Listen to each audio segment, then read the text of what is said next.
I'm Chandler Smargo, I'm Tyler Galassi. and we are presenting on alcohol. So the prevalence in America is approximately 50% of Americans consume alcohol.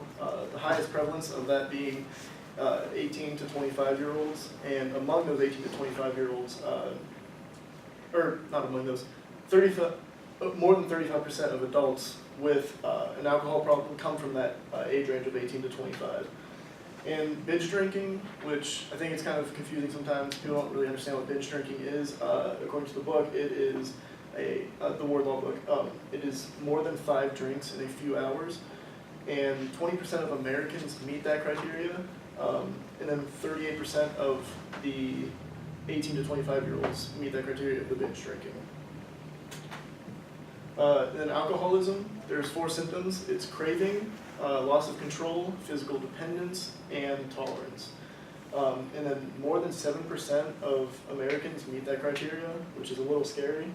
And then kids with family history of alcoholism should be warned at 10 years old of the dangers of alcohol, just kind of as a preemptive measure on that. Alright, so in the body, alcohol, as soon as you drink it, can be absorbed in your mouth. It'll be in the stomach. It takes about 10 to 30 minutes for it to be absorbed. 10% of that alcohol that you drink is absorbed in the stomach. The more you eat, I'm sure most of you know, if you're of legal age, of course, that the more food you eat, the slower that alcohol is going to be absorbed. So obviously, the less you eat, the more it's going to be absorbed, the more you're going to feel it. Alcohol dehydrogenase, that's just an enzyme. Chemically, alcohol is an OH group, so an alcohol an oxygen bind to a hydrogen. So that enzyme is going to break down that bond to break down the alcohol as a whole. So alcoholics and women have less of this, so it's going to decrease their tolerance, and for the pancreas, it's going to cause inflammation and rapid absorption in the small intestine.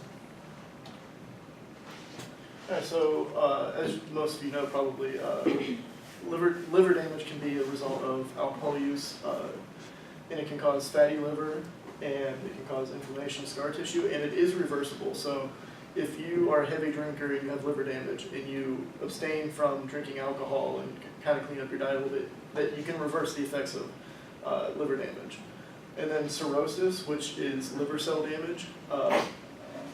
If you have cirrhosis, you pretty much have a 50-50 chance of dying in the 4 years of having cirrhosis. And then this, unlike the regular liver damage with just the fatty liver, is not reversible. Once you have it, you have it. There's no two ways about it. And for the heart, it's widely known that alcohol causes you to relax, but lowers your heart rate.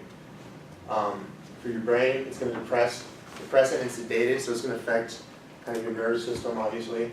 The brain's affecting this order: the inhibitory nerves, judgment and reasoning, speech and vision, that kind of blurry vision, sort of shenanigans going on there. Voluntary muscle movement, voluntary muscle control, and respiration and heart activity.